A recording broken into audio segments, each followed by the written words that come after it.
আমার প্রিয় ভাইরা, আমরা যেই জায়গায় এসেছি বসেছি পাশেই কবরস্থান। এই কবরস্থান এমন একটি জায়গা, এই জায়গায় যদি আমরা গুনাহ নিয়ে আসি তাহলে কবরে কিন্তু আমাদেরকে ছেড়ে দিয়ে কথা বলবে না, আমাদেরকে কিন্তু এই কবরের মধ্যে চূড়ান্ত ফয়সালার ব্যবস্থা আমাদের জন্য হয়ে যাবে। আমার প্রিয় ভাইরা, খুব ভালো করে মন দিয়ে কথাগুলো শুনবেন। বিশ্বনবী সাল্লাল্লাহু আলাইহি ওয়াসাল্লাম বলেন, যেই ব্যক্তি, যেই বান্দা, যেই আমার উম্মত গুলো গুনাহ নিয়ে কবরের মধ্যে আসলো, গুনাহ নিয়ে কবরের মধ্যে আসার পরে এই কবরটা তার জন্য এমন একটা চূড়ান্ত ফয়সালা হয়ে যাবে।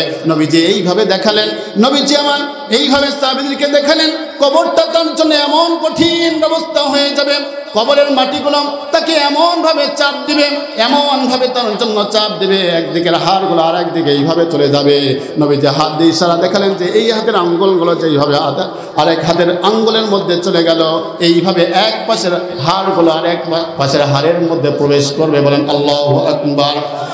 আল্লাহ নামের জিকির করবে যারা, আল্লাহর প্রিয় বান্দা তারা, আল্লাহর প্রিয় বান্দা যারা, জান্নাত প্রবেশ করবে তারা। জোরে লা ইলাহা লা ইলাহা লা ইলাহা লা ইলাহা ইল্লাল্লাহু মুহাম্মাদুর রাসূলুল্লাহ সাল্লাল্লাহু আলাইহি ওয়াসাল্লাম। আলহামদুলিল্লাহি রাব্বিল আলামিন ওয়াসসালাতু ওয়াসসালামু আলা সাইয়্যিদিল আমবিয়া ওয়াল মুরসালিন ওয়া আলা আলিহি ওয়া আসহাবিহি আজমাইন। গাছিয়া দৌলতপুর কবরস্থানের সকল বিদায়ী আত্মার মাগফিরাত কামনায় তাফসিরুল কোরআন ও দোয়ার মাহফিলের আজকের এই তাফসিরুল কোরআন মাহফিলের সম্মানিত প্রধান অতিথি জনাব আব্দুল গফুর সাহেব, নায়েবে আমির বাংলাদেশ জামাত ইসলামী কুষ্টিয়া জেলা শাখা, আমাদের এই মাহফিলে বিশেষ অতিথি হিসাবে উপস্থিত থাকবেন অধ্যাপক ডক্টর নুরুল আমিন জসিম, বিশিষ্ট শিক্ষাবিদ, প্রশিক্ষণ সম্পাদক, বাংলাদেশ জামাত ইসলামী কুষ্টিয়া জেলা শাখা। আজকের এই মাহফিলের প্রধান বক্তা আমার একান্ত বন্ধুবর্গ। বলেন আলহামদুলিল্লাহ। আপনারা কি খুশি হয়েছেন? কথা বলেন, খুশি হয়েছেন?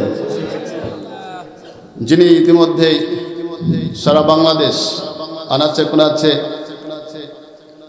রব্বে কারিমের কথাগুলো তার বান্দাদের নিকটে পৌঁছায় দিচ্ছেন। বলেন আলহামদুলিল্লাহ। আমার এই ভাই কণ্ঠকে আল্লাহ তাআলা তার কোরআনের জন্য কবুল করেন। জোরে বলেন আমিন। আজকের মাহফিলের প্রধান বক্তা হযরত মাওলানা আব্দুল কাদের জিহাদি, চুয়াডাঙ্গা, কেন্দ্রীয় সদস্য, বাংলাদেশ মাজলিসুল মুফাসসিরিন, জাতীয় নির্বাহী কমিটি, চুয়াডাঙ্গা। মঞ্চে উপস্থিত রয়েছেন এই জাতির শ্রেষ্ঠ সন্তান ওলামা একরামগণ। আমার সামনে উপস্থিত রয়েছেন দিন প্রিয়, কোরআন প্রিয়, ইসলাম প্রিয়। কথা বলেন ঠিক কিনা? কোনো সন্দেহ আছে? আওয়াজ দিতে হবে। সন্দেহ আছে? পর্দার আড়ালে রয়েছেন আমার শ্রদ্ধেয় আমার মা এবং বোনেরা। এই মাহফিলে উপস্থিত রয়েছেন সম্মানিত সাংবাদিক বৃন্দমণ্ডলী, প্রশাসনিক ভাইরা। সকলের প্রতি আমার আবারও হৃদয় নিংড়ানো সালাম। আসসালামু আলাইকুম ওয়া রাহমাতুল্লাহি তাআলা ওয়া বারাকাতুহু। প্রিয় ভাইরা, আমার উপরে কি রাগ করেছেন আপনারা? কথা বলুন, রাগ করেছেন? রাগ নেই তো? আমি সালাম দিয়েছি আপনাদেরকে, সালামের জবাবটা কাঙ্ক্ষিত মানের আমি পাই নাই। প্রিয় ভাইরা, আমি আবারও আপনাদেরকে সালাম দিচ্ছি, একটু সালামের জবাবটা ভালোবেসে দেবেন। রাজি আছেন তো ইনশাআল্লাহ? আসসালামু আলাইকুম ওয়া রাহমাতুল্লাহি তাআলা ওয়া বারাকাতুহু। আলহামদুলিল্লাহ। আমরা আলোচনার শুরুতেই মহান রব্বে কারিমের দরবারে শুকরিয়া আদায় করব, যেই মহান রব্বে কারিম আমাদেরকে দয়া করে মায়া করে মহব্বত করে ভালোবেসে এমন একটি দোয়ার মাহফিলের আয়োজন করবার তৌফিক দান করেছেন। কথা বলুন ঠিক কিনা? বিগত দিনে আমরা পারি না। কথা বলুন ঠিক কিনা? 5ই আগস্টের আগ মুহূর্ত পর্যন্ত এমন মন খোলাসা করে কথা বলতে পারি না। কথা বলেন না কেন? মাহফিল করতে হলে মাহফিল কমিটি কর্তৃপক্ষ আগে 10 বার পানি খেয়েছে আর 10 বার চিন্তা করেছে সামনে দেন মাহফিলের জন্য অনুমতি পাবো কিনা। যদি কোনোভাবে অনুমতির রাস্তা বের করতে পেরেছেন তাহলে মাহফিল হয়েছে, নয়তো মাহফিল হয় নাই। কথা বলুন ঠিক কিনা? রব্বে কারিমের একান্ত অনুগ্রহে এখন বাংলার জমিনে আনাচে কোনাচে মাহফিল হচ্ছে, কোরআনের কথা হচ্ছে, অনুমতির প্রয়োজন নাই। কথা বলুন ঠিক কিনা? যে মহান রব্বে কারিম কোরআনের কথা বলবার এবং শুনবার মতো এত সুন্দর পরিবেশ করে দিলেন, সেই মহান রব্বে কারিমের দরবারে আমরা শুকরিয়া আদায় করে পড়ছি আলহামদুলিল্লাহ। আর একটু চিৎকার দিয়ে বলে আলহামদুলিল্লাহ।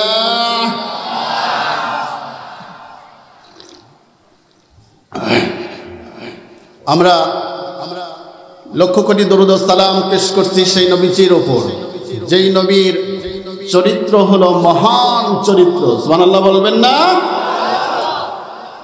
রব্বে কারিম নিজেই তার নবীর ক্ষেত্রে সার্টিফিকেট দিয়েছেন, নবী হে আপনার চরিত্র সার্টিফিকেট দুনিয়ার কোনো মানুষের নিকট থেকে নিলাম না, আমি নিজেই রব্বে কারিম তোমার চরিত্র সার্টিফিকেট দিয়ে দিলাম। ওয়া ইন্নাকা লাআলা খুলুকিন আযীম, নবী হে আপনার চরিত্র হলো মহান চরিত্র। সুবহানাল্লাহ বলেন। আমরা লক্ষ কোটি শুকরিয়া আদায় করব সেই নবীর প্রতি, যেই নবীর আদর্শ হলো শ্রেষ্ঠ আদর্শ, যেই নবীর আদর্শের সার্টিফিকেট দিয়েছেন স্বয়ং রব্বে কারিম আসমান থেকে। সুবহানাল্লাহ বলবেন না? লাকাদ কানা লাকুম ফি রাসূলিল্লাহি উসওয়াতুন হাসানাহ।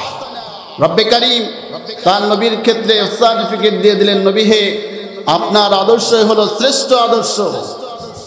আমরা লক্ষ কোটি দরুদ ও সালাম পেশ করব সেই নবীর প্রতি, যেই নবীকে অনুসরণ করলে রব্বে কারিম নিজেই ওয়াদা করেছেন ওই বান্দাকে আমি রব্বে কারিম ভালোবাসবো। সুবহানাল্লাহ বলেন।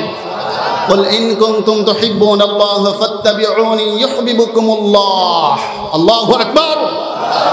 আল্লাহ তাআলা বললেন, নবী হে আপনি বলে দিন আমার বান্দারা যারা আমি আল্লাহকে পেতে চাই তারা যেন আমার রাসূলকে অনুসরণ করে। আমার রাসূলকে যদি তারা অনুসরণ করে আমি রব্বে কারিম নিজেই তাদেরকে ভালোবাসবো। জোরে বলুন সুবহানাল্লাহ। প্রিয় ভাইরা, আমরা লক্ষ কোটি দরুদ ও সালাম পেশ করব সেই নবীর প্রতি, যেই নবী সুপারিশ ছাড়া একজন বান্দা জান্নাতে যেতে পারবে না। আমরা সেই নবীর প্রতি লক্ষ কোটি দরুদ ও সালাম পেশ করছি। আমরা সকলে আওয়াজ দিয়ে বলি সাল্লাল্লাহু আলাইহি ওয়াসাল্লাম। প্রিয় ভাইরা, আমরা যারা এখানে এসেছি বসেছি, আমরা একটি কিতাব থেকে কিছু কথা শোনার জন্য এসেছি, এখানে বসেছি। কথা বলুন ঠিক কিনা? প্রিয় ভাইরা, বলতে পারেন সেই কিতাবটির নাম কি? আরো আওয়াজ দিয়ে বলেন সেই কিতাবটার নাম কি? মহাগ্রন্থ আল কোরআন। মহাগ্রন্থ আল কোরআন। কারণ এই কিতাবটি সাধারণ কোনো কিতাব নয়। কথা বলুন ঠিক কিনা?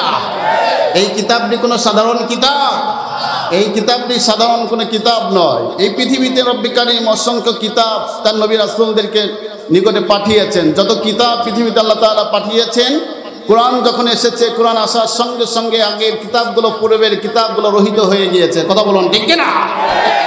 অতএব এই কোরআন যারা মানবে, এই কোরআন থেকে যারা কথা শুনবে, সেই অনুযায়ী জীবন গড়বে, তাদের জীবনটা দুনিয়াতেও সফল, আখিরাতেও সফল। আওয়াজ দিয়ে বলেন কথা ঠিক কিনা?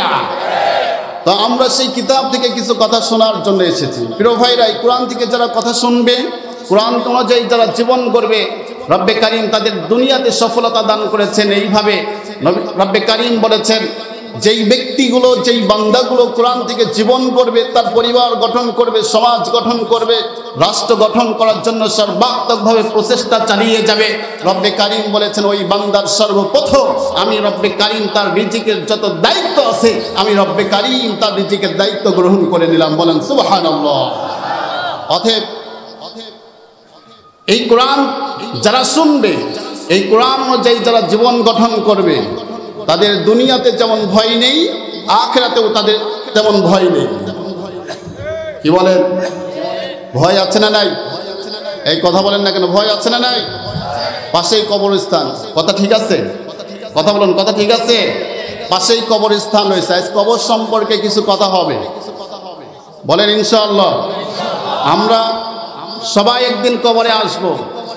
কবরে আসার জন্য আমাদের কি প্রয়োজন, কি করণীয় আমাদের, এই বিষয়ের উপরে কিছু কথা আমরা আজকে শুনবো, বলে ইনশাআল্লাহ। আমরা শুধু শুনবো না, শুনে সেই কথাগুলো হৃদয়ের মধ্যে রাখবো, রেখে বাস্তব জীবনে আমল করার জন্য চেষ্টা করব। রাজি আছি ভাইরা? আমার কথা বলেন, রাজি আছি আমরা? আমরা সারা জীবন শুধু শুনেই গেলাম, মানলাম না। কথা বলেন না কেন? আমার প্রিয় ভাইরা, যে কথা বলতেছিলাম যে কোরআন থেকে কথা শুনলে, কোরআন অনুযায়ী জীবন করলে রব্বে কারীম তার জন্য জীবনে দুনিয়াতেও তার কোনো ভয় নেই, আখিরাতেও তার তেমন কোনো ভয় নেই। চিল্লায় বলেন সুবহানাল্লাহ। কবরে ভয় আছে না নাই? আওয়াজ দেন না কেন? কবরে ভয় আছে না নাই? একজন ভাই বলুন দেখি যে হুজুর আমার ভয় নেই, আমি পরিপূর্ণ, আমার আমল পরিপূর্ণ, কবরে আসবো তো ফেরেশতার জবাবগুলো সুন্দরভাবে দিয়ে দেবো। একজন ভাই দাঁড়িয়ে বলুন, পারবো আমরা? কথা বলেন, পারবো? হযরত খাদিজা রাদিয়াল্লাহু তাআলা আনহা, তিনি এমন একজন মহিলা যিনাকে রব্বে কারীম আসমান থেকে সালাম জানিয়েছেন। চিল্লায় বলেন সুবহানাল্লাহ। খাদিজা রাদিয়াল্লাহু তাআলা আনহা নবীজিকে বললেন, নবী হে, কবরে যেতে হবে, কবরের প্রশ্নগুলো কেমন করে দিতে হবে আমি জানি না, আমার বড় ভয় হয়। আল্লাহু আকবার বললেন না? যেই মহিলাকে রব্বে কারীম আসমান থেকে সালাম জানিয়েছেন, সেই মহিলা বলে আমাকে কবরে যেতে হবে, কবর নিয়ে আমার বড় ভয় হয়, কবরের প্রশ্নের জবাবগুলো আপনি আমাকে দিয়ে দিবেন। প্রিয় ভাইরা, আমার আলোচনার টপিকসটাই এই বিষয় নয়, আমি জাস্ট আপনাদেরকে বোঝানোর জন্য বলতে চাচ্ছি, যেই মহিলা খাদিজা রাদিয়াল্লাহু তাআলা আনহাকে আল্লাহ তাআলা আসমান থেকে সালাম জানালেন, সেই মহিলা যদি কবরকে নিয়ে ভয় করে, তাহলে আজকে আমাদের চলাফেরার গতি এমন যে আমাদের কবর নিয়ে কোনো চিন্তাই নাই, টেনশনে নাই, সর্ব অবস্থায় যেন আমরা প্রস্তুত হয়ে আছি। তাহলে কবরের জন্য প্রস্তুত থাকার দরকার আছে না নাই?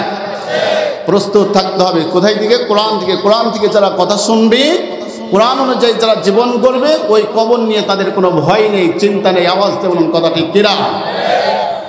2 নম্বর কথা হলো, এই কোরআন থেকে যারা কথা শুনবে তাদের ঈমানটাকে মজবুত করে দিবেন একজন। আওয়াজ দিয়ে বলুন দেখি, তিনি কে? ঈমান ছাড়া কখন আল্লাহর সন্তুষ্টি অর্জন করা যাবে? কথা বলুন, আল্লাহর সন্তুষ্টি অর্জন করা যাবে?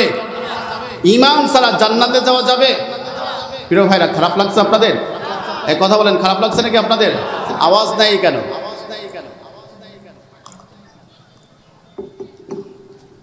প্রিয় ভাইরা, এই কোরআন থেকে কথা শুনলে ঈমান মজবুত করে দেবেন একজন, তিনি কে বলেন দেখি? রব্বুল আলামিন বলেন, ওয়া ইযা তুলিয়াত আলাইহিম আয়াতুহু যাদাতুহুম ঈমানাও ওয়া আলা রাব্বিহিম ইয়াতাওয়াক্কালুন। জোরে বলুন আল্লাহু আকবার।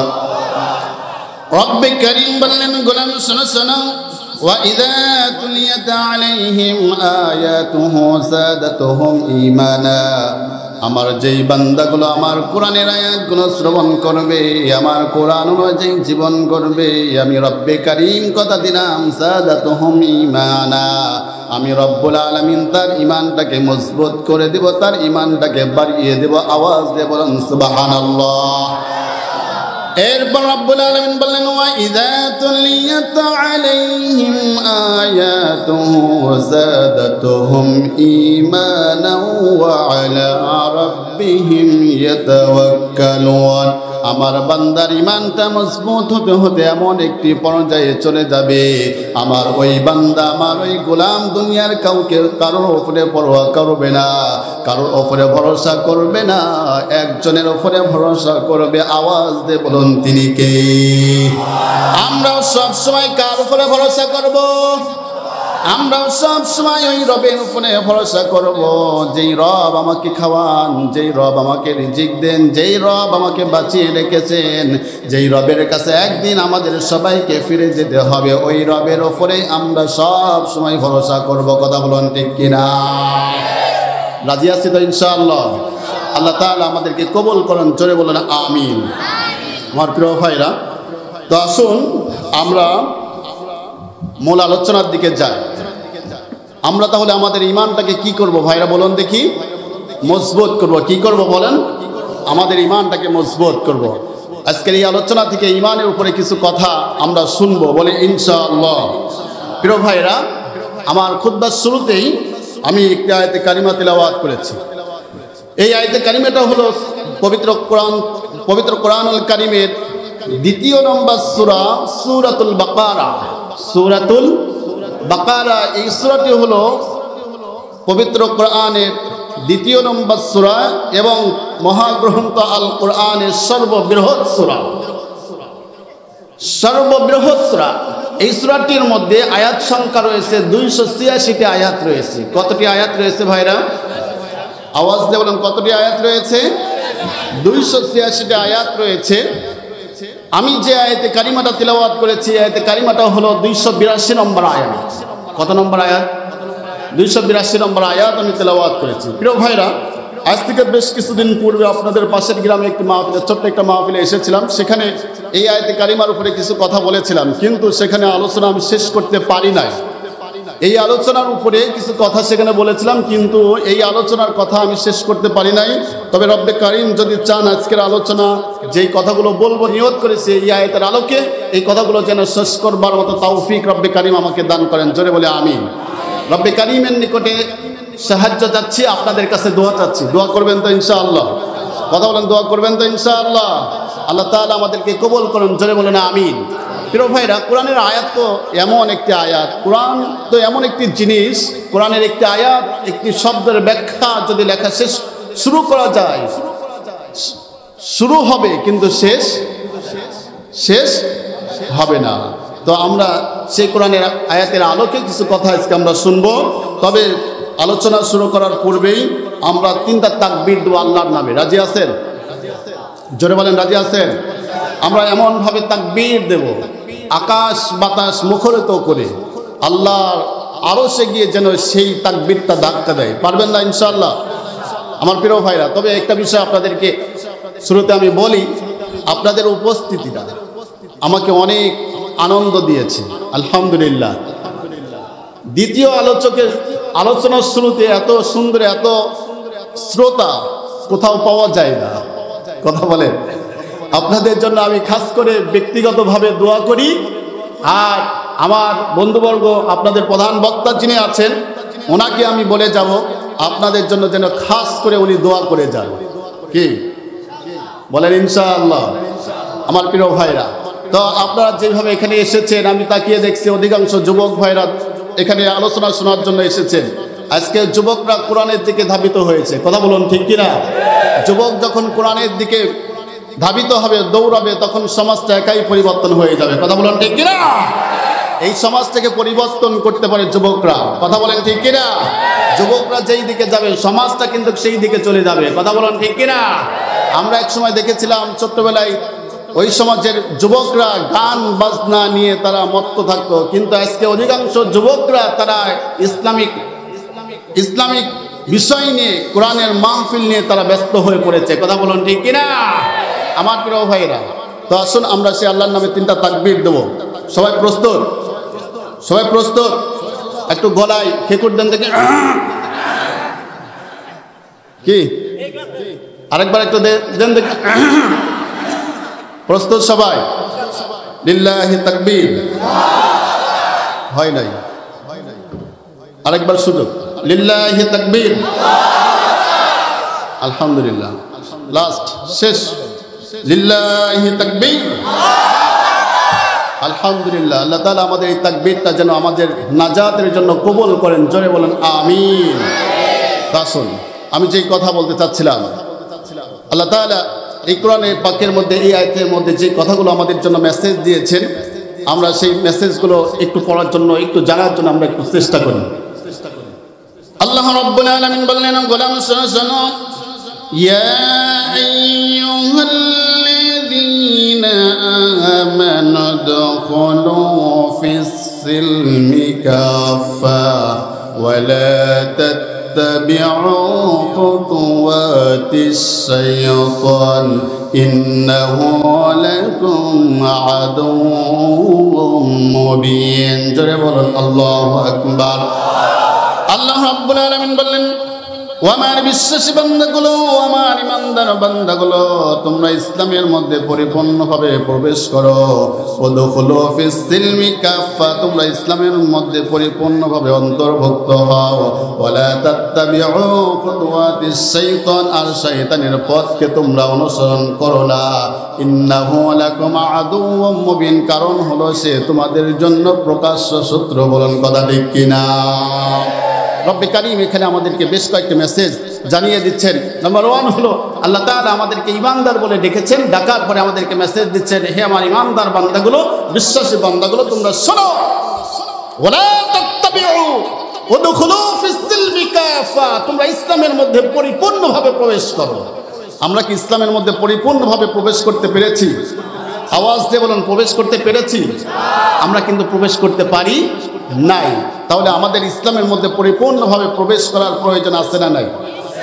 কথা বলেন, প্রবেশ করার প্রয়োজন আছে না নাই? ইসলামের মধ্যে যদি পরিপূর্ণ প্রবেশ না করে এই জায়গায় আসি আমরা, তাহলে এই জায়গা কি আমাদেরকে ছেড়ে দেবে? এই পাশেই, ঠিক আছে তো? এই পাশেই না? এই জায়গায় যদি আমরা যদি চলে আসি, যখন আসবো আমরা, এই কবরকে আমাদেরকে ছেড়ে দেবে? আওয়াজ দিয়ে বলো না, আমাদেরকে ছেড়ে দেবে? ভাইরা, তাহলে ইসলামের মধ্যে আমাদেরকে পরিপূর্ণভাবে প্রবেশ করতে হবে। আর রব্বে কারীম নাম্বার 2 আমাদেরকে মেসেজ দিলেন, ওয়ালা তাত্তাবিউ খুতুওয়াতিশ শাইতান, শয়তানের পথকে কখনো কোনোভাবেই অনুসরণ করা যাবে না। আজকে শয়তানের পথের দিকে মানুষ এমন ভাবে ধাবিত হয়েছে, মনে হচ্ছে যেন এই সমাজ এবং রাষ্ট্রের মানুষগুলো গুনাহ করার জন্য একটা প্রতিযোগিতা শুরু করেছে। কথা বলুন ঠিক কিনা? আমার প্রিয় ভাইরা, ইন্নাহু লাকুম আদুউম মুবিন, এই শয়তান আমাদের জন্য প্রকাশ্য শত্রু। বলেছেন একজন, তিনি কে? আওয়াজ দিয়ে বলুন, তিনি কে? আল্লাহ তাআলা। তো আমার প্রিয় ভাইরা, এই আয়াতে কারিমার শুরুতেই যে কথাটি আল্লাহ তাআলা বললেন, হে ইমানদারগণ, ইমানদারগণ বান্দা বলে বলে আল্লাহ তাআলা পবিত্র কোরআনে পাকের মধ্যে অসংখ্য জায়গায় অসংখ্য মেসেজ আল্লাহ তাআলা আমাদেরকে দিয়েছেন, সতর্ক করেছেন, উপদেশ দিয়েছেন এবং সাবধান করেছেন। কথা বলুন ঠিক কিনা? আমার প্রিয় ভাইরা, তো আমরা একটি একটি করে সে বিষয়গুলো একটু জানার জন্য চেষ্টা করব, বলে ইনশাআল্লাহ। আমার প্রিয় ভাইরা, আল্লাহ রাব্বুল আলামিন অপর একটি আয়াত আবার নাজিল করে জানিয়ে দিচ্ছেন, আমার বান্দাগুলো, আমার ইমানদার বান্দাগুলো, তোমরা শোনো, ইয়া আইয়ুহাল্লাযীনা আমানু কু আনফুসাকুম ওয়া আহলিকুম নারা। রব্বুল আলামিন বললেন, ও আমার বিশ্বাসী বান্দাগুলো, আমার ইমানদার বান্দাগুলো, তোমরা শুনে রেখে দাও, তোমরা শুনে রেখে দাও, ইয়া আইয়ুহাল্লাযীনা আমানু কু আনফুসাকুম ওয়া আহলিকুম নারা ওয়াকুদুহান নাস ওয়াল হিজারা। ও আমার বিশ্বাসী বান্দাগুলো, ও আমার ইমানদার বান্দাগুলো, তোমরা নিজেরা জাহান্নামের আগুন থেকে বাঁচো, আর তোমার আহাল পরিবারকে তোমার জাহান্নামের আগুন থেকে বাঁচাও। কারণ হলো ওই জাহান্নামের ইন্ধন হবে, ওই জাহান্নামের আগুন জ্বালানো হবে মানুষ আর পাথর দিয়ে। বলেন আল্লাহু আকবার। আমার প্রিয় ভাইরা, রব্বে কারীম আমাদেরকে এই জায়গায় সতর্ক করলেন আর আমাদেরকে সাবধান করে দিয়ে বললেন, গোলাম, তোমরা নিজেরা জাহান্নামের আগুন থেকে বাঁচো আর তোমার আহাল পরিবারকে জাহান্নামের আগুন থেকে বাঁচিয়ে নাও। আমার প্রিয় ভাইরা, আমাদের প্রশ্ন হতে পারে, আমাদের একটি প্রশ্ন হতে পারে, হুজুর আমরা জাহান্নামের আগুন থেকে কেমনি বাঁচবো, আর আহাল পরিবারকে কেমনি আমরা জাহান্নামের আগুন থেকে বাঁচাবো? এই কথাটাকে একবার বলবেন না?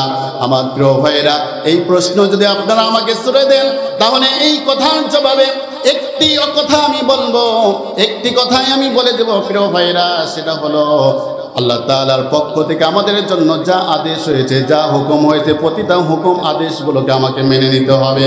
আওয়াজ দিয়ে বলুন কথা ঠিক কিনা? আমার প্রিয় ভাইরা, আর রবের পক্ষ থেকে যা নিষেধ হয়েছে আমাদের সেই নিষেধগুলো থেকে দূরে থাকতে হবে। আমার প্রিয় ভাইরা, এক নম্বর কথা বললাম, রবের পক্ষ থেকে যা আদেশ হয়েছে আদেশগুলোকে গ্রহণ করে নিতে হবে, আর যা নিষেধ করা হয়েছে তা থেকে আমাদেরকে দূরে থাকতে হবে।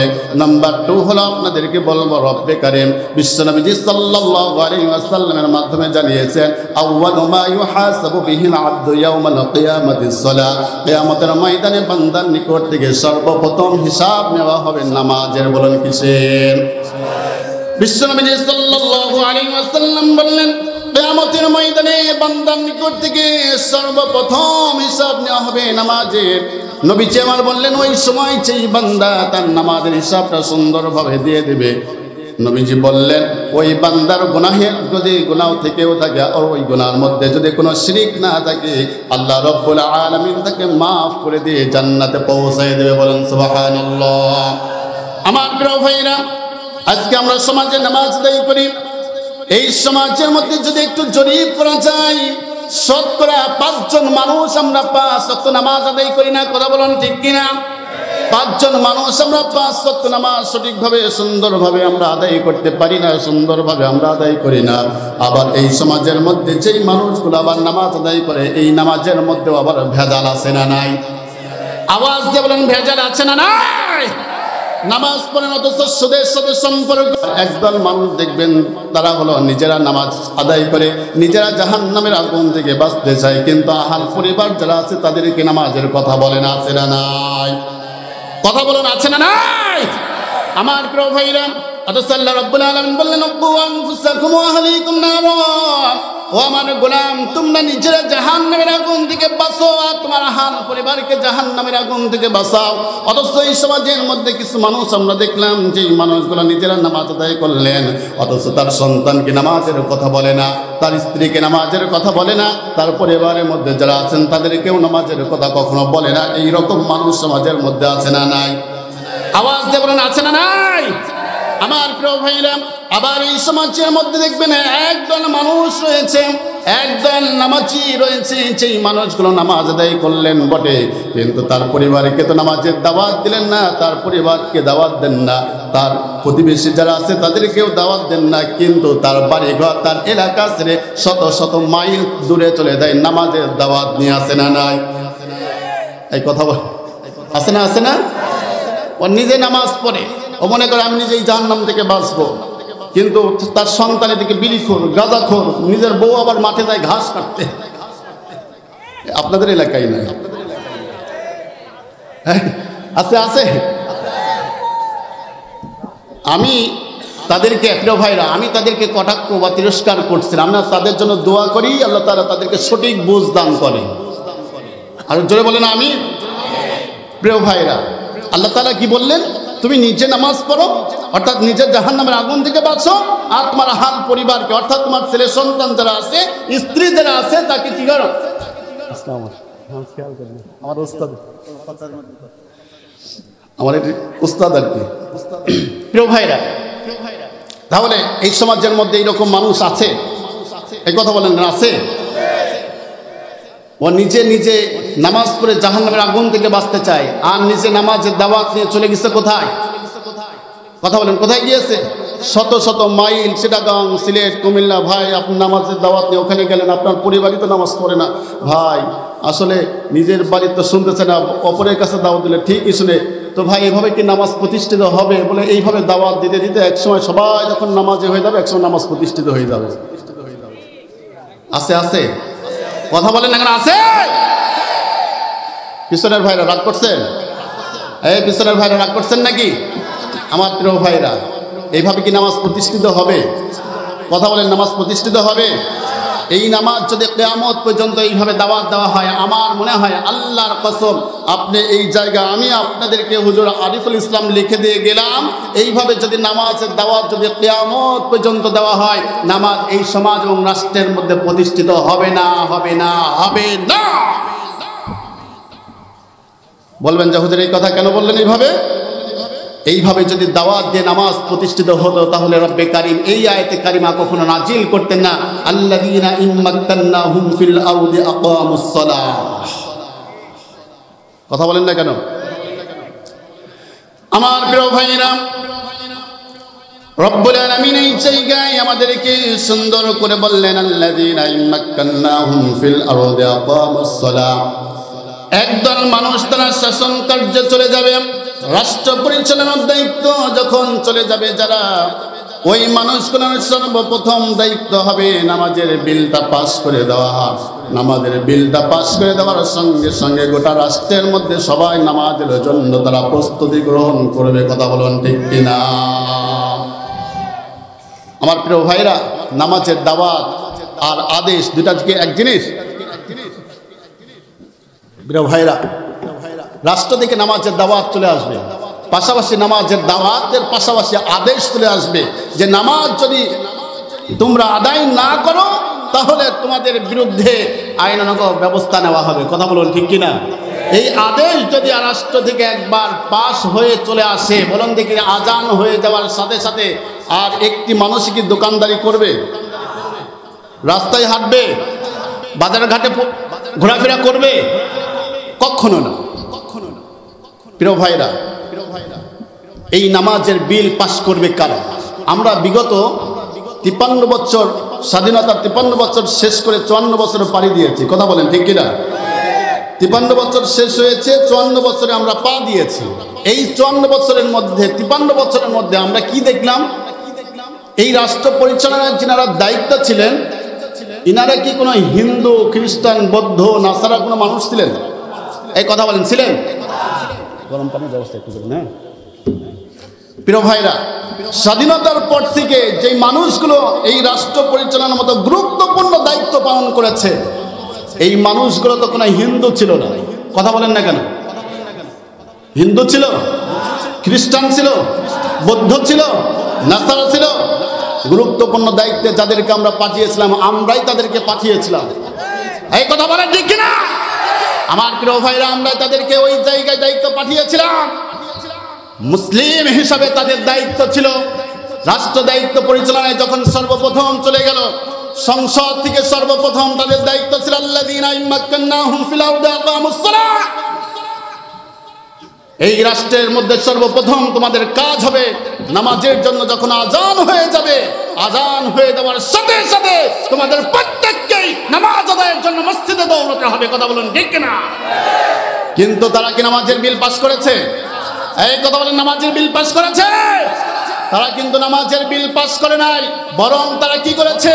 নামাজের বিল তারা পাস করে নাই, কিন্তু মদের লাইসেন্স তারা বিল পাস করেছে। এই আওয়াজ দিয়ে বলেন কথা ঠিক কিনা? ওরা নামাজের বিল পাস করে নাই বলে, কিন্তু ওরা পতিতালতলার লাইসেন্স বিল পাস করেছে। কথা বলুন ঠিক কিনা? ওরা নামাজের বিল পাস করে নাই, ওরা চাঁদাবাজি, টেন্ডারবাজি, দুর্নীতি, রাহাজানি, ধর্ষণ আর লুটতরাজের বিল তারা পাস করেছে, নামাজের বিল তারা পাস করে না। আমরা কি ওই মানুষগুলোকে আবার ওই সংসদে পাঠাতে চাই? এই কথা বলেন, আমরা কি পাঠাতে চাই? রাগ করলেন? মনে হয় রাগ করেছেন। রাগ নেই তো? কষ্ট নেই তো? প্রিয় ভাইরা, কথা কিছু বলবো? কথা কিছু কি বলবো?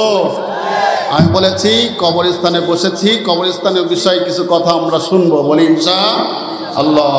বলবেন যে হুজুর কবরের কথা বলবেন, তুই আবার এই রাষ্ট্রের কথা চলে আসতো কিসের জন্য? কি এটা কথা কি আপনাদের মনে উদয় হচ্ছে? আমরা এখন ইসলামটাকে যেইভাবে মানতে চাচ্ছি, কিন্তু আমরা ইসলামটাকে সেইভাবে মানতে পারছি না।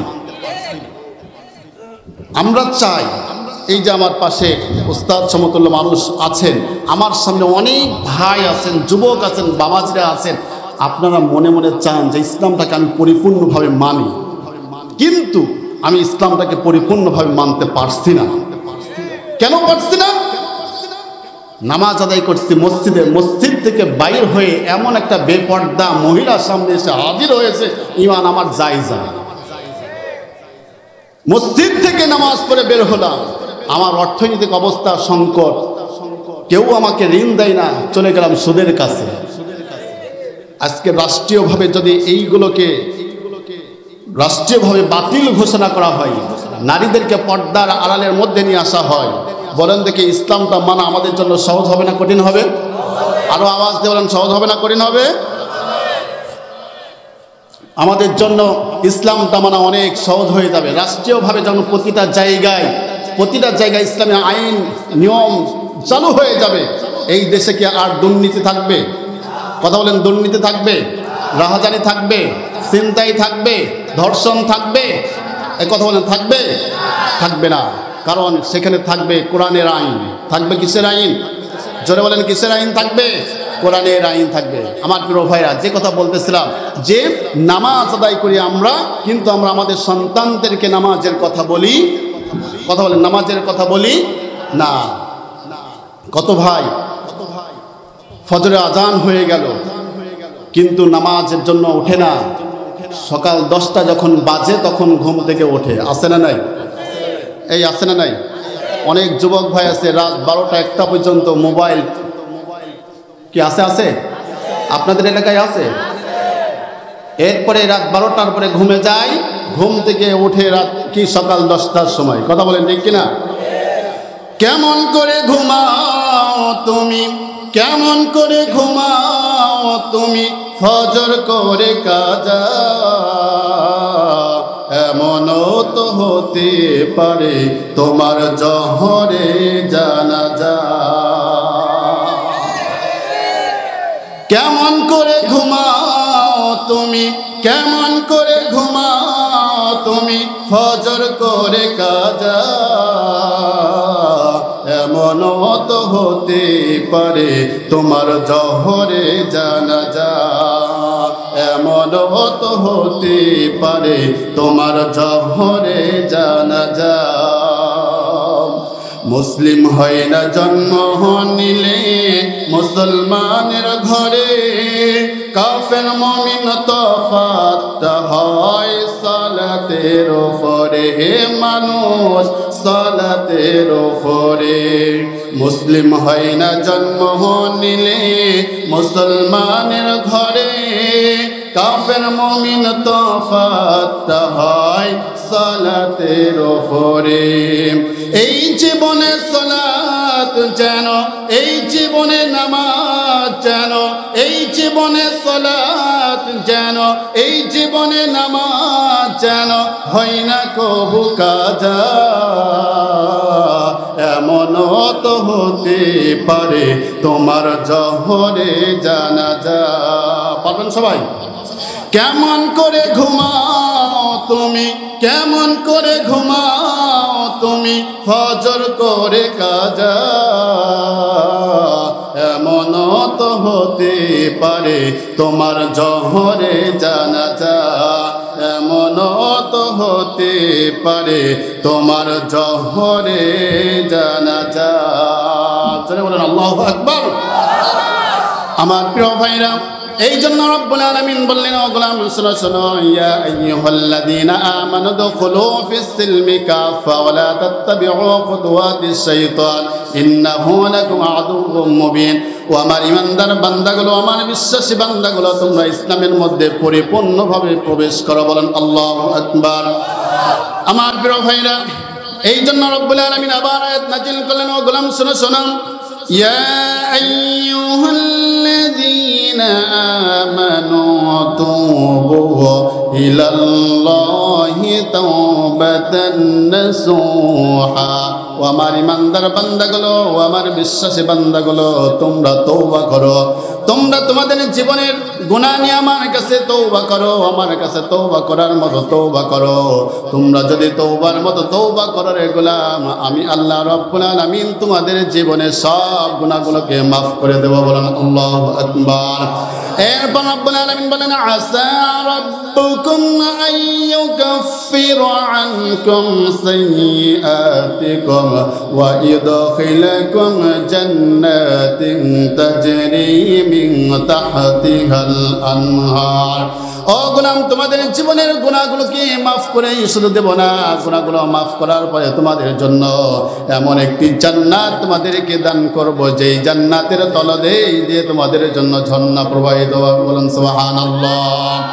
আমার প্রিয় ভাইরা, আমরা কিন্তু এমন কথা বলতে পারবো না যে আমাদের জীবনে গুনাহ নাই। কথা বলুন ঠিক কিনা?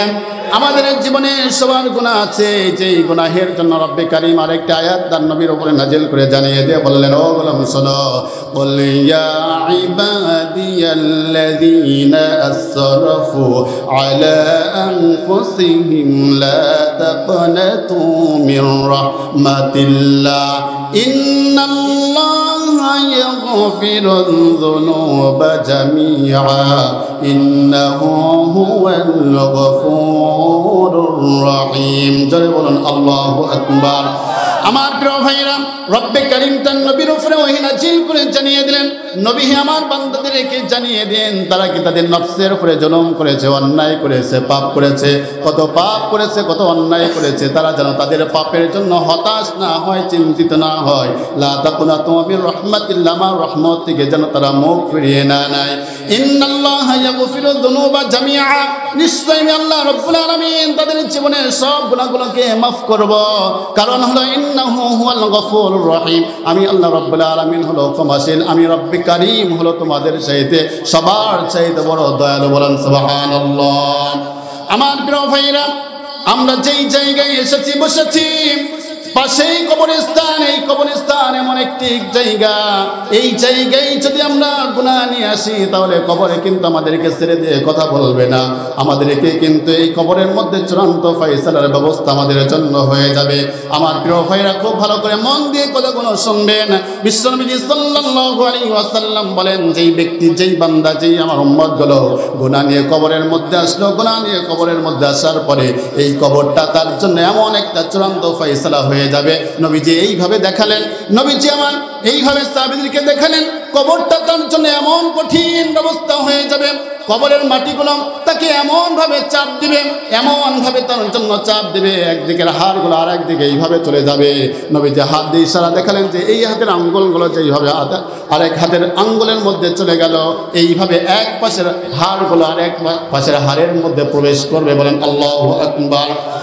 আমার প্রিয় ভাইরা, বিশ্বনবী সাল্লাল্লাহু আলাইহি ওয়াসাল্লাম আবার বললেন, ও আমার উম্মতের দল, তোমরা শোনো শোনো, এই কবরস্থান এমন একটি ভয়ানক জায়গা, এমন একটি ভয়ানক জায়গা, এমন একটি ভয়ানক জায়গা, যেই বান্দাগুলো, যেই উম্মতগুলো তারা তাদের জীবনের গুনাহ নিয়ে কবরের মধ্যে আসবে, এই কবরের মধ্যে আসার পরে তার জন্য একটি সাপ নিযুক্ত করা হবে। এই সাপটা তাকে একবার যদি দংশন করে, একবার দংশন করার পরে তার জন্য ৭০ বছর তার জন্য ছটফট করতে থাকবে।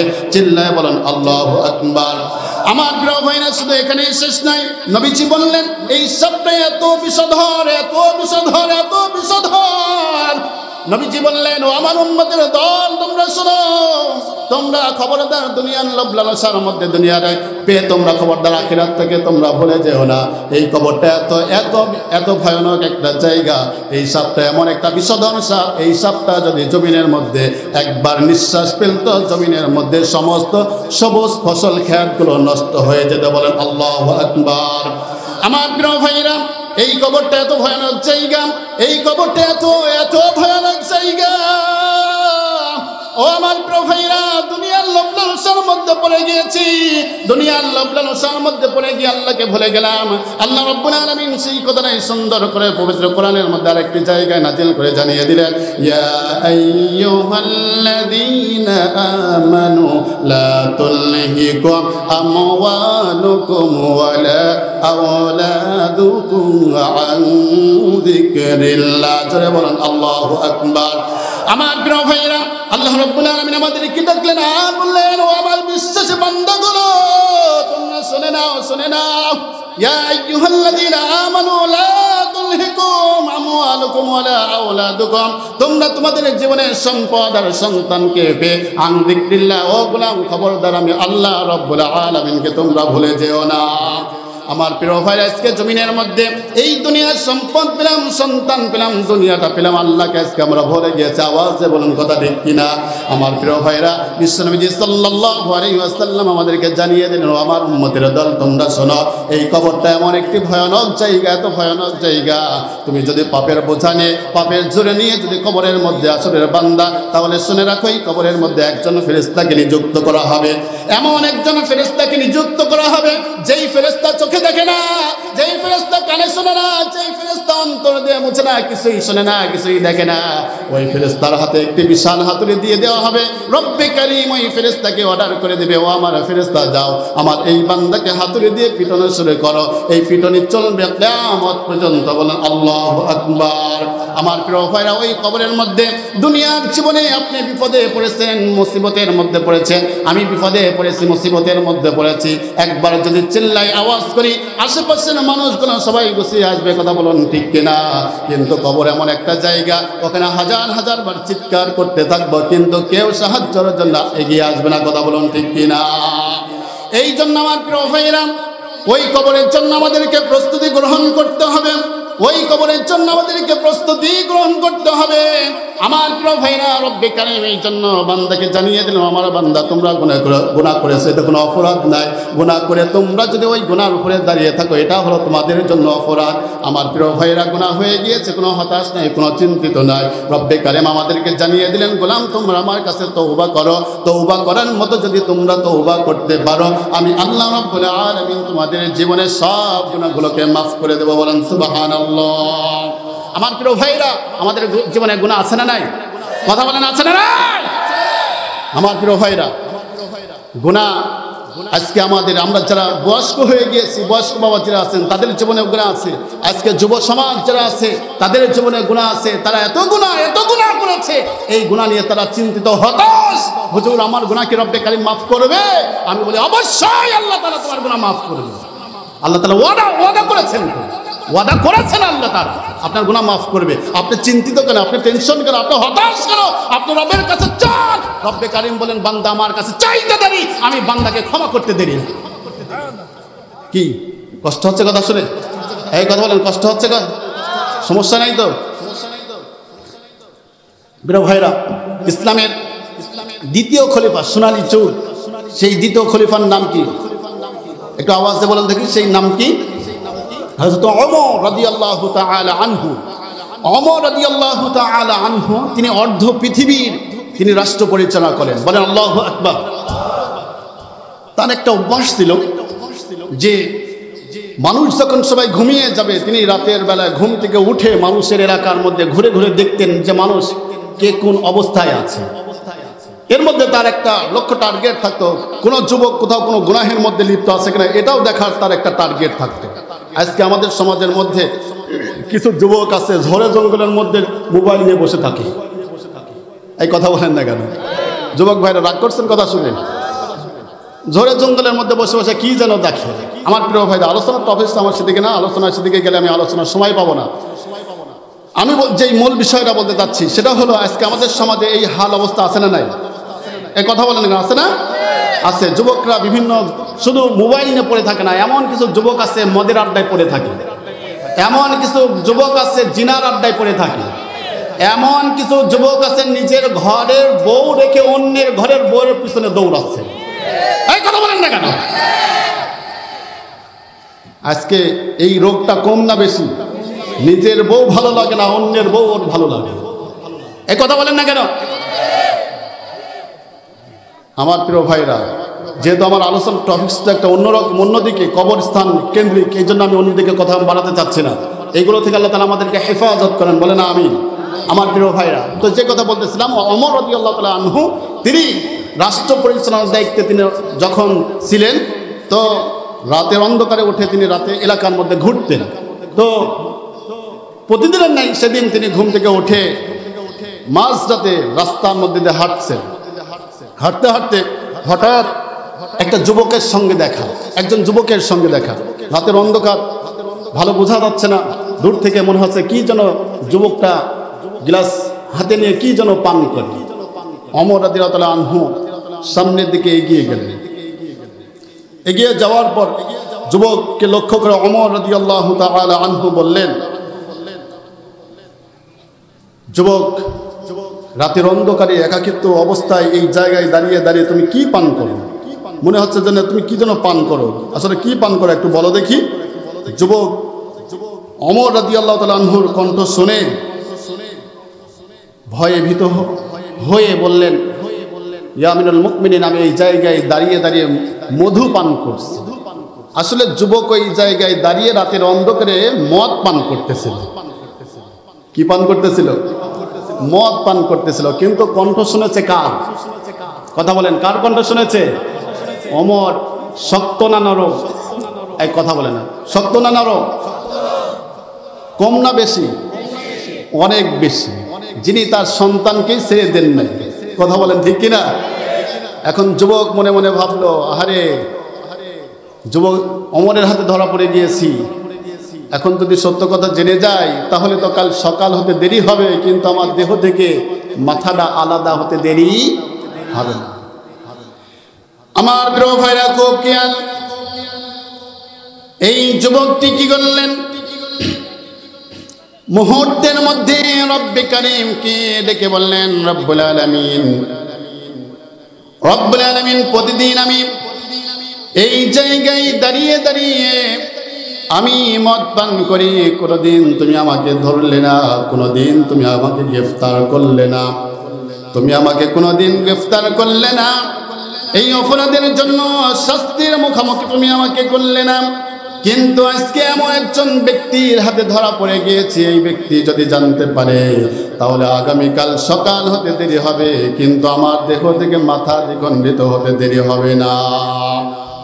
আমার প্রিয় ভাইরা, যুবকটার সঙ্গে সঙ্গে রব্বে কারীমকে ডেকে বললেন, রব্বুল আলামিন, ও রব্বুল আলামিন, তোমার কাছে তওবা করলাম, তোমার কাছে ক্ষমা চাচ্ছি। বিগত দিনে যা করেছি, যা অপরাধ করেছি, তোমার কাছে ক্ষমা চেয়ে নিলাম। আর এই মুহূর্তে তোমার কাছে ওয়াদা করলাম, আজকে যদি এই ওমরের হাত থেকে আমাকে বাঁচিয়ে দাও, তাহলে তোমার কাছে ওয়াদা করলাম যতদিন আমি বাঁচব কখনো কোনো সময় আমি মদ পান করা তো দূরের কথা, মদের পেয়ালা পর্যন্ত আমি কখনো হাতে নিব না। আল্লাহু আকবার। যুবকটা নবীর কাছে তওবা করলেন। তওবা করার সঙ্গে সঙ্গে আল্লাহ রাব্বুল আলামিন কেমন করে কবুল করলেন দেখুন। ওমর রাদিয়াল্লাহু তাআলা আনহু যখন যুবকের কণ্ঠে শুনতে পেরেছেন যুবক হলো মদ নাই, মধু পান করে, এখন ওমর রাদিয়াল্লাহু তাআলা আনহুর মনের মধ্যে সন্দেহ আছে না নাই? এই কথা বলেন, সন্দেহ আছে না? সন্দেহ আছে। কারণ এখন মাঝরাত, গভীর রাত, এই জায়গায় দাঁড়িয়ে দাঁড়িয়ে এই যুবক একাকিত্ব অবস্থায় মদ পান করে। এই মদ তো সে একাকিত্ব অবস্থায় মধু পান করে, মধুটা তো সে ঘরেও পান করতে পারত, কিন্তু কিভাবে কেন এই রাস্তার মধ্যে পান করে, এটা একটা বিচার করার দরকার, এটা একটু দেখার দরকার। ওমর রাদিয়াল্লাহু তাআলা আনহু বলে ফেললেন, যুবক, তুমি যে মধু পান করছো, ওই মধুটা আমাকে একটু দাও, আমি একটু পান করতে চাই। আল্লাহু আকবার। আর জোরে বলেন আল্লাহু আকবার। একটু জিকির করে দেখি, লা ইলাহা, জোরে লা ইলাহা, আরো জোরে লা ইলাহা।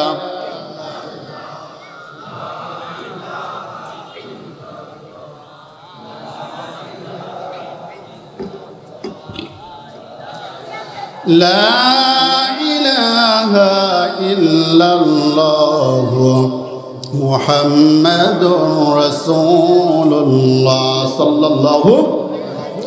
আমার প্রিয় ভাইরা, ওমর রাদিয়াল্লাহু তাআলা আনহু যুবককে ডাকলেন। ডাকার পরে বললেন, তোমার মদটা একটু দেখি, তোমার মধুটা একটু দেখি, আমি একটু পান করি। এই যুবক নিকট থেকে যখন চেয়েছেন, যুবক রবের কাছে দোয়া করেছেন, তওবা করেছেন, যুবকের হাত থেকে ওই মদের পাত্রটা হাতে নিলেন ওমর রাদিয়াল্লাহু তাআলা আনহু। আমার প্রিয় ভাইরা, একটু খেয়াল করুন আমার দিকে। ওমর রাদিয়াল্লাহু তাআলা আনহু দাঁড়িয়ে আছেন, যুবক দাঁড়িয়ে আছেন সামনাসামনি। যুবকের হাত থেকে এই গ্লাসটি নিতে কতটুকু সময় লাগবে? 5 সেকেন্ড না 10 সেকেন্ড? কথা বলেন। 10 সেকেন্ড সময় লাগবে। এই 10 সেকেন্ডের মধ্যে তওবা করেছেন যুবক। যুবক তওবা করতে দেরি হয়েছে, রব্বে কারীম কবুল করতে দেরি করেন নাই। সুবহানাল্লাহ বলেন। ওমর রাদিয়াল্লাহু তাআলা আনহু মদের পাত্রটা হাতে নিয়ে পান করে যুবককে ডেকে বলছেন, যুবক তুমি এত সুন্দর মধু কোথায় পেয়েছো, আমাকে একটু খোঁজ দাও। বলেন সুবহানাল্লাহ, আরো চিল্লায় বলেন সুবহানাল্লাহ। আমার প্রিয় ভাইরা, তাহলে তওবা যদি তওবার মতো হয়ে থাকে, রব্বে কারীম কি তার বান্দাকে ক্ষমা করবে না? কথা বলেন, ক্ষমা করবে না? ক্ষমা করবে। তুমি আসমানে থাকো প্রভু, আমি জমিনে, তবু তোমারি প্রেম জমে হৃদয় গহীনে। তুমি আসমানে থাকো প্রভু, আমি জমিনে, তবু তোমারি প্রেম জমে হৃদয় গহীনে। আমি তোমারি গোলাম গো, অন্য কারণ নয়। আমি তোমারি গোলাম গো, অন্য কারণ নয়। আলিমুল গায়ব তুমি মালিক রব্বানা, আলিমুল গায়ব তুমি মালিক রব্বানা। আল্লাহু আল্লাহু আল্লাহু আল্লাহ, সকলে আল্লাহু আল্লাহু আল্লাহু আল্লাহ। তোমারি রহম সারা বাঁচা বড় দায়, প্রতিদিনে প্রতিক্ষণে জড়িয়ে রাখো গো আমায়। তোমারি রহম সারা বাঁচা বড় দায়, প্রতিদিনে প্রতিক্ষণে জড়িয়ে রাখো। নাতি ফুল দিও গো আমায়, জান্নাতি ফুল দিও গো আমায়, আগুনে ফেলে দিও না। আমি তোমারি গোলাম গো, অন্য কারণ নয়। আমি তোমারি গোলাম গো, অন্য কারণ নয়। আলিমুল গায়ব তুমি মালিক রব্বানা, আলিমুল গায়ব তুমি মালিক রব্বানা। আল্লাহু আল্লাহু আল্লাহু আল্লাহ, আল্লাহু আল্লাহু আল্লাহু আল্লাহ।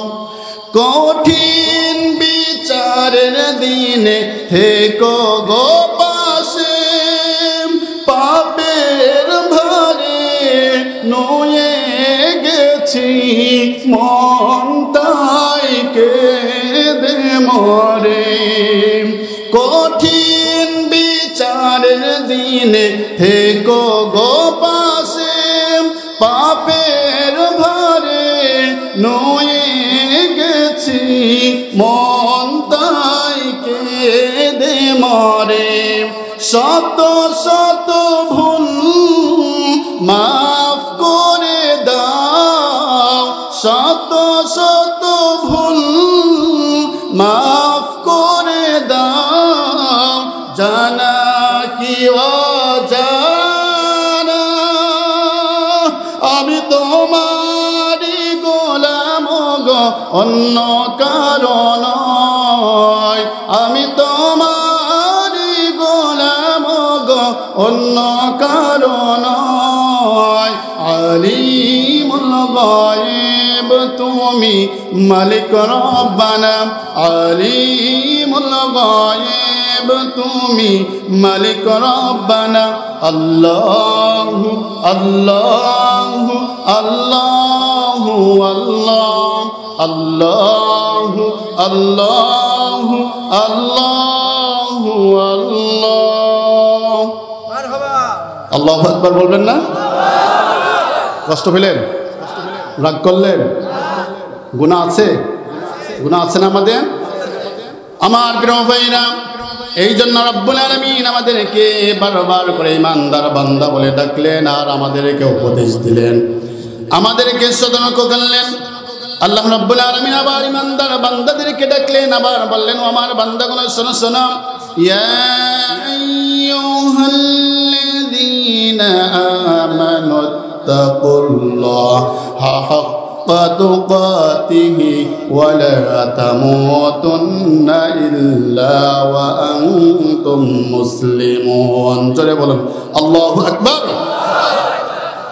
আমার প্রিয় ভাইরা, আল্লাহ রাব্বুল আলামিন আমাদেরকে আবার ডাকলেন, আমার ইমানদার বান্দাগুলো, আমার বিশ্বাসী বান্দাগুলো, তোমরা আমাকে ভয় করো, ভয় করার মতো তোমরা আমাকে ভয় করো। ওয়ালা তামুতুন্না ইল্লা ওয়া আনতুম মুসলিমুন, আর খবরদার মুসলমান না হয়ে তোমরা মৃত্যুবরণ করবে না। আমাদেরকে মৃত্যুবরণ করতে হবে কি হবে না? কথা বলেন, মৃত্যুবরণ করতে হবে কি হবে না? রব্বে কারীম আমাদেরকে পরামর্শ দিচ্ছেন, হে ইমানদার বান্দাগুলো, তোমরা আমাকে ভয় করো, যথাযথভাবে ভয় করো, আর খবরদার মুসলিম না হয়ে তোমরা মৃত্যুবরণ করবা। প্রিয় ভাইরা, আমার দাদা ছিল, দাদা আজকে নেই। কথা বলেন, কবরস্থানে বসেছি, কবরের কথা শুনবেন না? বেশ কিছুদিন পূর্বে একটি মাহফিল ছিল কবরস্থানে, সেখানে বেশ বর্তমান প্রেক্ষাপট নিয়ে কিছু কথা বলতে গিয়ে সেখানে বারবার করে টুকন দিতেছিল, হুজুর কবরস্থানে বসে দেন, কবরের কথা বলেন, কবরের কথা বলেন। আজকে মনে করেছি কবরস্থানের পাশে যখন বসেছি শুধু কবর নেই কথা হবে। কি প্রিয় ভাইরা, রাগ করছেন কথা শুনে? কথা শোনাবেন আমার বন্ধুবর্গ মৌলানা আব্দুল কাদের জিহাদি সাহেব, বলেন আমিন। আমি আপনাদেরকে জাস্ট কিছু ধারণা দিয়ে যাচ্ছি আপনাদেরকে। আমার প্রিয় ভাইরা, আমার দাদা ছিল, দাদা আজকে নেই। দাদি ছিল, দাদি নেই। নানা ছিল, নানা নেই। নানি ছিল, নানি নেই। আমার বাবা ছিল, বাবা নেই। আমি বাবা বেঁচে আছি, আবার সন্তানও অনেকের হারাই গিয়েছে। আছে না নাই? কথা বলেন না কেন? আছে না নাই? আমার প্রিয় ভাইরা, এইভাবে আমাকেও দুনিয়া থেকে বিদায় নিয়ে চলে যেতে হবে, দুনিয়া থেকে বিদায় নিয়ে যেতে হবে। বিদায় নিয়ে যাওয়ার পূর্বে রব্বে কারীম আমাদেরকে পরামর্শ দিয়ে বললেন, ও গোলাম শোনো, তোমরা আমাকে ভয় করো, ভয় করার মতো তোমরা আমাকে ভয় করো, এরপরে তোমরা মুসলমান না হয়ে তোমরা মৃত্যুবরণ করো না। আমার প্রিয় ভাইরা, আমরা যে মুসলমান হয়েছি তার মানে বুঝতে হবে শুধু মুসলমানের খাতায় নাম থাকলেই মুসলমান হওয়া যায় না। মুসলমানিত্ব অর্জন করতে হলে কিছু গুণ অর্জন করতে হয়। কথা বলুন ঠিক কিনা? মুসলমান হতে হলে রবকে ভয় করতে হয়। কাকে ভয় করতে হয়? কথা বলেন, কাকে ভয় করতে হয়? রবকে ভয় করতে হয়। আমরা কি সেই রবকে ভয় করি? কথা বলেন, রবকে আমরা কি ভয় করতে পেরেছি? আমরা কিন্তু সেই রবকে আমরা ভয় করি নাই। আমরা আমাদের ব্যক্তিগত জীবনে রবকে ভয় করি নাই, আমাদের পরিবারের মধ্যে আমরা আল্লাহকে ভয় করি নাই, আমাদের সমাজের মধ্যে আল্লাহকে ভয় করতে পারি নাই, রাষ্ট্রের মধ্যে আমরা আল্লাহকে ভয় করতে পেরেছি। ভয় করতে হলে ভয় করার মতো ভয় কেমন? আমি যেই কর্ম করব সেই কর্মের মধ্যে আল্লাহর ভয় থাকতে হবে। বুঝেন না কথা? আমি যেই কর্ম করি, আপনি একজন মনে করেন আপনি একজন বিজনেসম্যান, আপনি একজন ব্যবসায়িক যিনি হবেন, ওই ব্যবসার মধ্যে ভয় থাকতে হবে কার? আওয়াজ দিয়ে বলেন, কার ভয় থাকতে হবে? আল্লাহর ভয় থাকতে হবে। আমার প্রিয় ভাইয়ের একটা হাদিস মনে পড়ে গেল, একটু বলবো আপনাদেরকে। আমার আলোচনার মধ্যে ছিল না, তারপরে হঠাৎ যারা মনে হয়ে গেল, আল্লাহ তাআলার দরবার শুকরিয়া আদায় করছে, আলহামদুলিল্লাহ।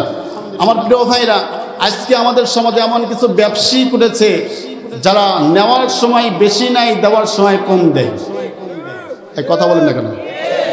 নেওয়ার সময় কি করে আর দেওয়ার সময় আবার তারা যেই দাড়িপাল্লা রাখে সেই দাড়িপাল্লার মধ্যেও আর ভেজাল রাখে।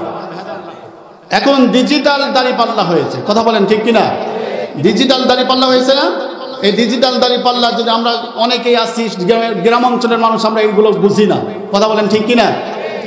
আমরা ওই সমস্ত ভাইদেরকে একটু সতর্ক করতে চাই, আমরা বলতে চাই তোমরা বুঝো সঠিকভাবে ওজন দিয়ে তারপরে কি তোমরা জিনিস পণ্য বিক্রয় করবা। কথা বলুন ঠিক কিনা? আমার প্রিয় ভাইরা, যে কথা বলতে চাচ্ছিলাম সেটা হলো আল্লাহ তাআলা আমাদেরকে বলেছেন তোমরা ওজনে কম দিও না, আর দাড়িপাল্লায় সঠিকভাবে ওজন দিবে। আমার প্রিয় ভাইরা, তো একজন নবী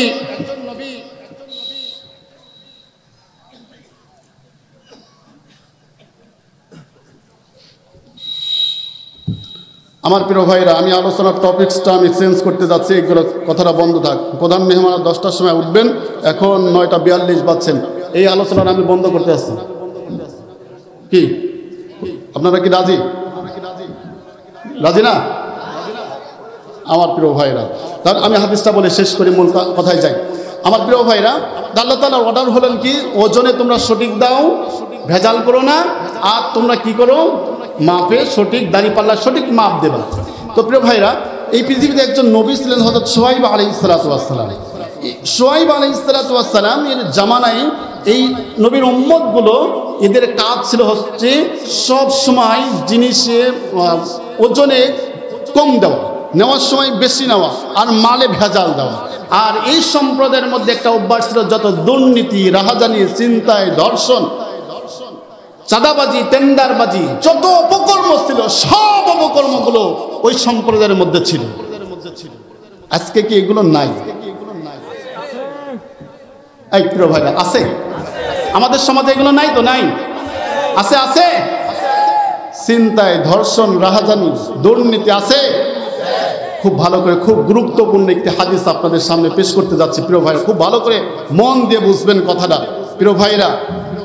তো এই মানুষগুলোকে শুআয়ব আলাইহিস সালাতু ওয়াস সালাম বারবার করে বোঝানোর চেষ্টা করতেছিলেন, বোঝাচ্ছিলেন যে তোমরা এই কাজগুলো করো না, তোমরা এই কাজগুলো থেকে বিরত থাকো, নয়তো আল্লাহর গজব আসমান থেকে আসবে, তোমরা অনিমেষেই ধ্বংস হয়ে যাবে। তো তারা শুনলো না, তারা ক্রমেই এইগুলো দিনকে দিন বৃদ্ধি করতে শুরু করলো। আল্লাহর নবীর এই আদেশকে সীমা লঙ্ঘন করলো, পরিপ্রেক্ষিতে রবের পক্ষ থেকে তাদের উপরে গজব নেমে আসলো। কি নেমে আসলো? কথা বলেন, কি নেমে আসলো? এই গজবটা কি আমরা কি সবাই কি শুনতে চাই? কথা বলেন, এই গজবকে আমরা সবাই জানতে চাই? তবে যদি জানতে হয় তাহলে আমার কিছু কথা আছে, কথাগুলো শুনবেন। আমার কথা হলো পাশেই কবরস্থান, এই কবরস্থানে আমাকে আপনাকে সবাইকে যেতে হবে। আমার বাবা, আমার মা, আমার দাদা, আমার দাদি অনেকের শুয়ে আছে, আছে না নাই? কথা বলেন, আছে না নাই? আমরা ওই দাদা দাদি, আমরা বাবা মার জন্য কিছু দান আমরা আজকে আল্লাহর রাস্তায় এই জায়গায় আমরা করতে চাই। আমরা কি করতে রাজি আছি? কথা বলেন, রাজি আছি আমরা? কে কে রাজি আছেন একটু হাত তুলে আল্লাহকে দেখে দেখি। লিল্লাহি তাকবীর, লিল্লাহি তাকবীর, লিল্লাহি তাকবীর। আল্লাহ তাআলা আমাদের হাতগুলোকে কবুল করেন, জোরে বলেন আমিন। তো আমার প্রিয় ভাইরা, সময় যেহেতু সংক্ষিপ্ত, অল্প সময়ের মধ্যে আমরা কিছু এই গোরস্থানের উদ্যোগে, মাহফিলের উদ্যোগে কিছু আমরা একটু আমাদের হাতগুলোকে প্রসারিত করি, করব।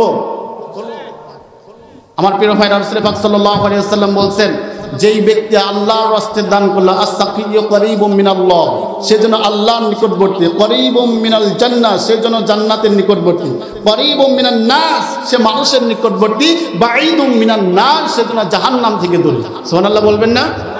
জোরে বলেন সুবহানাল্লাহ। আমার প্রিয় ভাইরা, আমরা কি আল্লাহর নিকটবর্তী হতে চাই? আরো আওয়াজ দিয়ে বলেন, আমরা কি আল্লাহর নিকটবর্তী হতে চাই?